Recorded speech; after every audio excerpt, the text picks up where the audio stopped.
Como podemos devolver um feedback de qualidade aos nossos alunos e promover a aprendizagem de todos? Que estratégias práticas podemos adotar?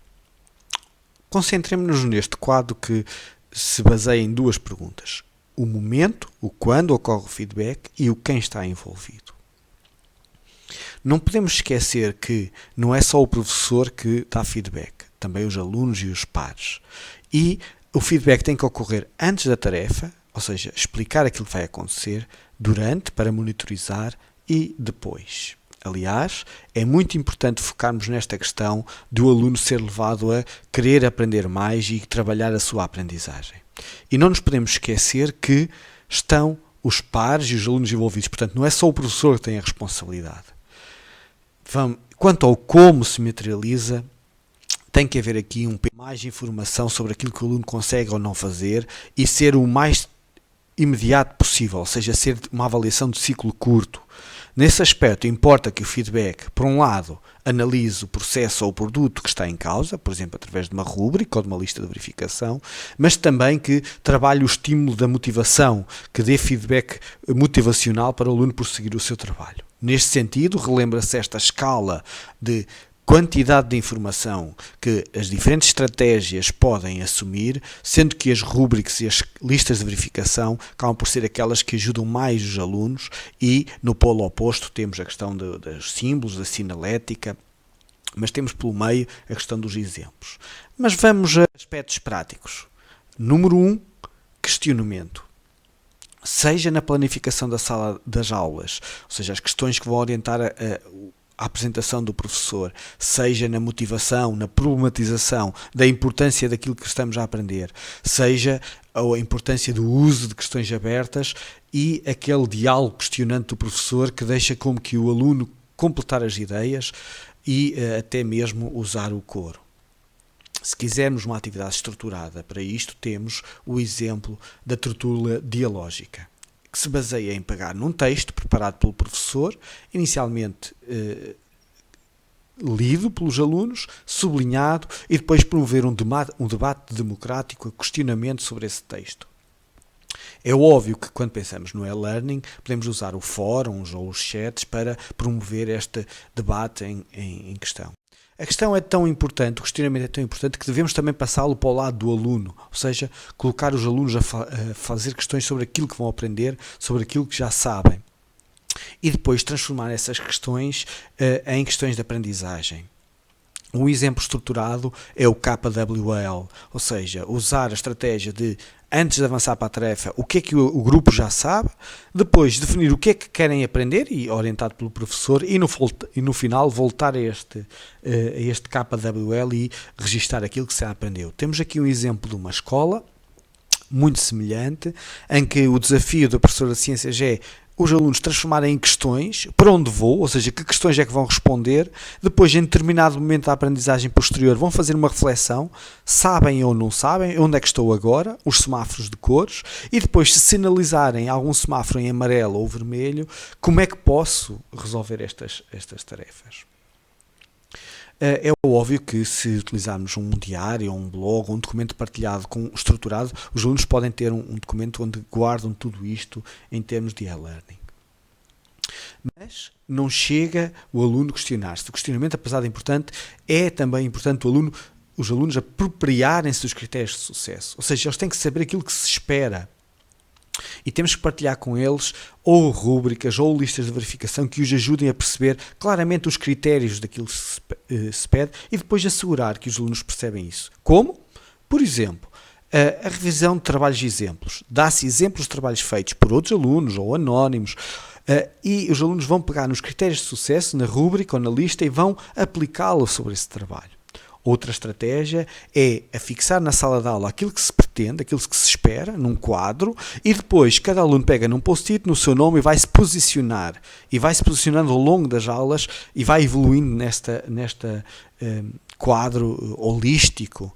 Okay? Outra estratégia é, por exemplo, com os rúbricos, o aluno sublinhar com cores diferentes ou destacar os diferentes critérios do trabalho que está a fazer, e dessa forma já sabe aquilo que já fez ou que ainda não fez. Estratégia número 3, a questão do vocabulário. há uma forte correlação entre a inteligência e o número de palavras que os alunos usam. Então, clarificar os novos termos e conceitos que se esperam numa determinada área é muito importante.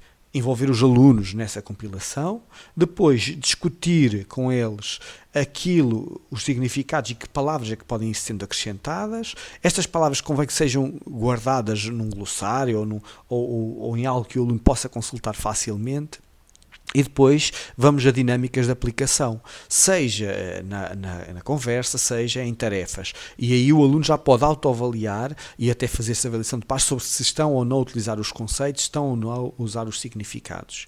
E aplicar isto progressivamente em novas tarefas. Por exemplo, a construção de mapas de conceitos, até uma construção autónoma que o aluno usa os conceitos que aprendeu e estrutura-os num esquema.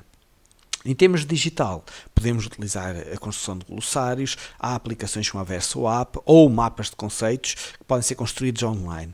Ou então mesmo construir glossários com esta estrutura, um diagrama que tenha a definição, o oposto da definição, ou seja, o que não é aquele conceito, uma imagem que caracterize e exemplos do conceito e fazer assim uma atividade de pesquisa que o aluno construa um glossário de trabalho. Número 4. E muito importante, paragens de aula, checkpoints de aula. Ao longo da aprendizagem têm que ser feitos balanços da aprendizagem, seja pelas técnicas de aprendizagem cooperativa, seja por metodologias de avaliação formativa ou mesmo estratégias que permitam ao aluno rever e consolidar e aplicar os conceitos. Exemplos: o ponto de exclamação, ponto de interrogação e sublinhar, ou seja, o aluno vai pôr um ponto de interrogação sobre aquilo que ainda não percebeu muito bem, o ponto de interrogação sobre aquilo que não compreendeu ou que é complexo e sublinhar tudo aquilo que já conseguiu apreender. Outra estratégia que anda a par é o pensar em partilhar ou os bilhetes de entrada e saída, ou seja, dar 2 minutos para o aluno pensar na resposta individualmente, 2 minutos para discutir com os colegas e 2 minutos para partilhar com a turma. Que funciona muito bem com os bilhetes de entrada e saída, fazer essas duas metodologias em conjunto. Outro exemplo pode ser responder individualmente e depois todos os alunos mostram simultaneamente a resposta ao professor, para ver se conseguiram ou não fazer. Outra estratégia muito interessante é a galeria de trabalhos, em que se pode expor no final da aula, no meio da aula, os trabalhos de diferentes alunos e os alunos vão rodando e vão comentando e observando os trabalhos que diferentes alunos ou diferentes grupos fizeram.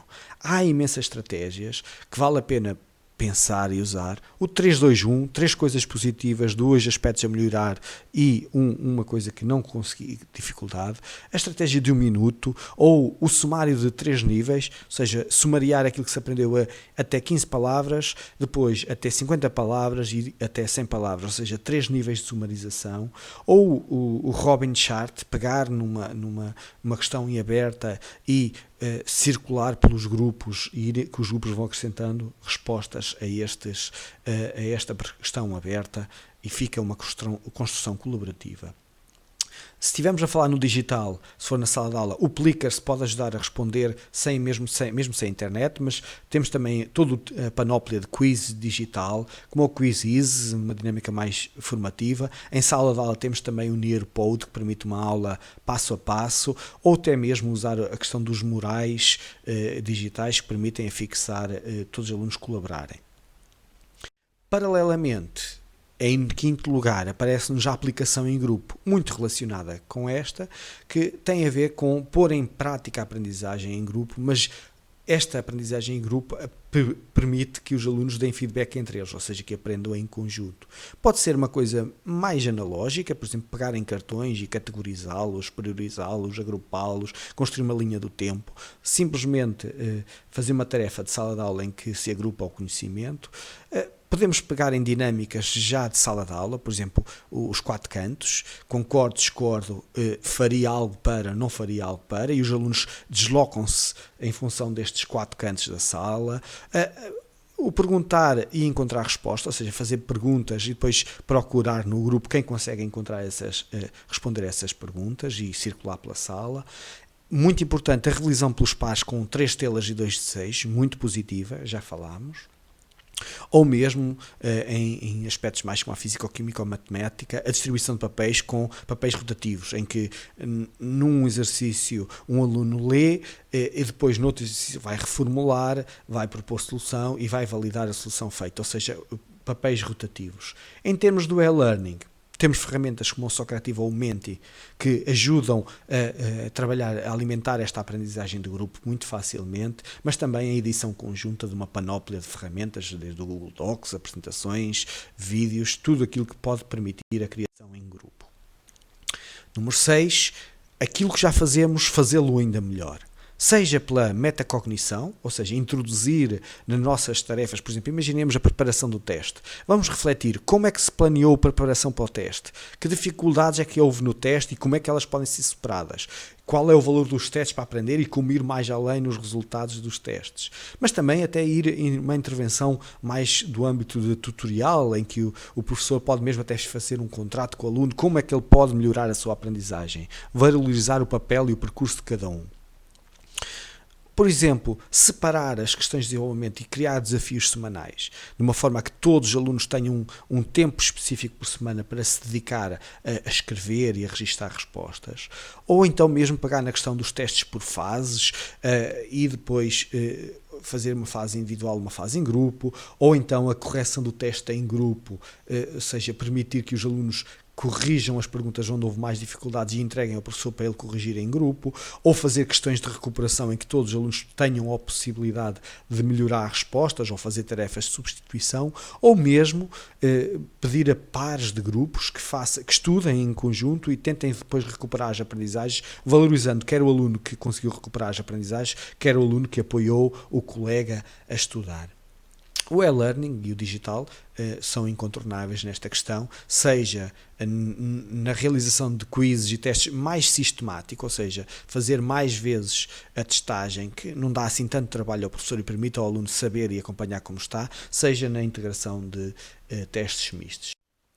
Depois, e para terminarmos e a mais longo prazo, dar oportunidade ao aluno para visualizar a evolução. Ou seja, temos aqui um exemplo da matemática em que o professor dá um diagrama em que o aluno sabe à partida tudo aquilo que vai ser feito neste conteúdo, numa determinada unidade de aprendizagem, desde a utilização do programa, do GeoGebra, desde a resolução de problemas, as várias tarefas, e o aluno vai se avaliando ao longo do tempo. Temos aqui outro exemplo das ciências também, com a divisão das tarefas ao longo do tempo, aquilo que o aluno vai ter que ser feito e uma autoavaliação que resulta depois em algo deste género. Espero que estas estratégias tenham sido úteis. Bom trabalho